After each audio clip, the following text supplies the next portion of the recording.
We gonna have this conversation before I turn 41 tomorrow.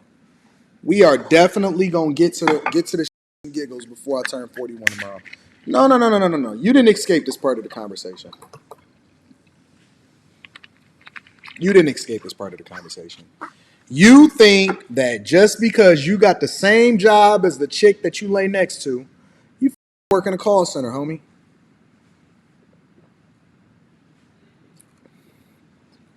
You're not an information technology professional.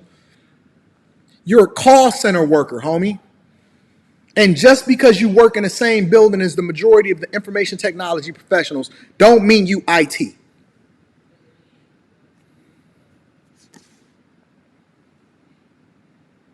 Just because you work in the same building as all of the rest of the information technology professionals don't mean you're IT. You always want a shortcut. You always want a shortcut. How many times are people calling me, getting coaching calls with me, asking me, can they take a shortcut? Is it some way, somehow they can take a shortcut to what success is supposed to look like?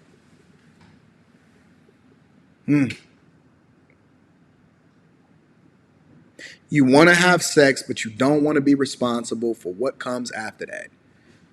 You want to say women are for the streets, but then you're the one that's making them that way. You're the one that's creating this culture and on these hoes and leaving them with babies. Oh, come on, ladies. Come on. This is not your opportunity to pat yourself on the back. You are the one that opened up your legs to them. And so we're not going to absolve you of the responsibility that come along with it. But let's be clear. You don't get to run away from your responsibilities as a man.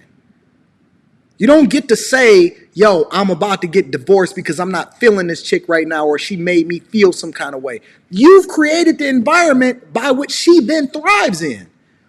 If she feels like she can walk in there with size 10 shoes and talk about you every single day, it's because she's been doing it for a long time. She didn't wake up that way. That's the environment that you created for her to be able to do that, because you've been simping your entire life.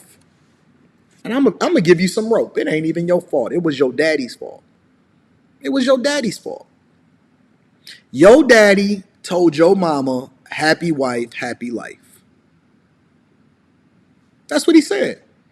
He said, happy wife, happy life. And so your mama walked in with size 12 shoes, and she never even sat you down when she was potty, or she never even stood you up when she was potty training you. We didn't even know. Well, my family was a little bit different, but I'm going to just say men in general. We didn't even know that you were teaching a man to be feminine when you were sitting him down in order to try to potty train him.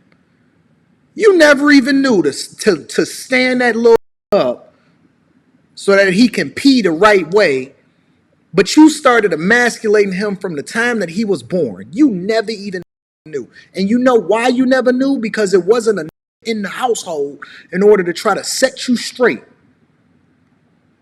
Hey, what's going on in there? Let me see what's happening.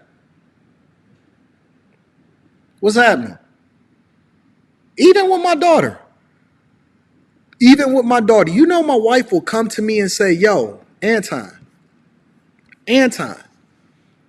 how do you think I should go about handling this? If she's not sure that she's gonna get the best results, she first comes and checks in with me. It ain't because that I said, hey, you better come and check in with me first. It's because I've set the standard based off of how it is that I operate in my household, that they feel comfortable enough to come into me because they know that I'm above them, I'm over them. And let's be clear, ain't nothing wrong with somebody being over you. You haughty bitch. It's nothing wrong with a man being over you. You should have had a man over you, and you wouldn't be sitting there talking back and forth with your neck twisted up, thinking that you're saying something when in reality, he's trying to protect you against yourself. So now you don't even know how to identify a good man when you see one, because you're so busy talking instead of learning how to shut the fuck up when a real dude entered the room. And so now, instead of arguing with your black, a dude is just going to say, you know what? You got it. You got it. Because you've been talking to me like that your whole life. You thought that you was the, but your life is in shambles. And so now, tomorrow, you probably gonna get on Kendra G, like the chameleon that you are, pretending like you feminine, asking for a man that makes six figures as though you deserve one. No, this is the bed that you want to make. Sleep in it with your haughty, nasty, bad attitude, chameleon habit. Think about this for a minute, y'all. Come on, man. Think about this for a minute, man. Let's really kick it and have a conversation. Think about this for a minute.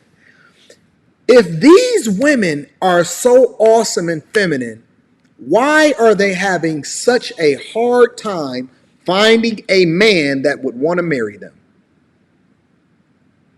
I can't figure it out to save my life.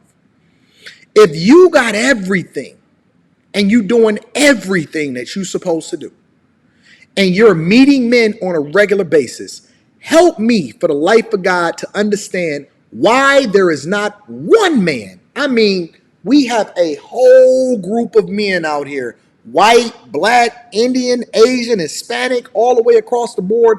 Why is it not one?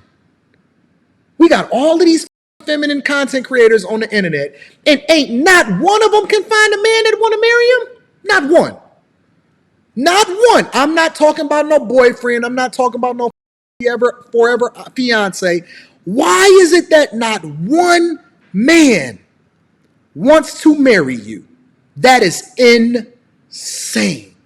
And every single man that don't want to marry you, that got in a relationship with you but then walked away from you, is something wrong with him. Is never anything wrong with you. How? Why? How is this possible? Harpo, what is going on in these streets? Not one man wants to put a ring on your finger and put his last name on you. Not one. Not the bottom of the barrel, not the top of the ladder. Not one.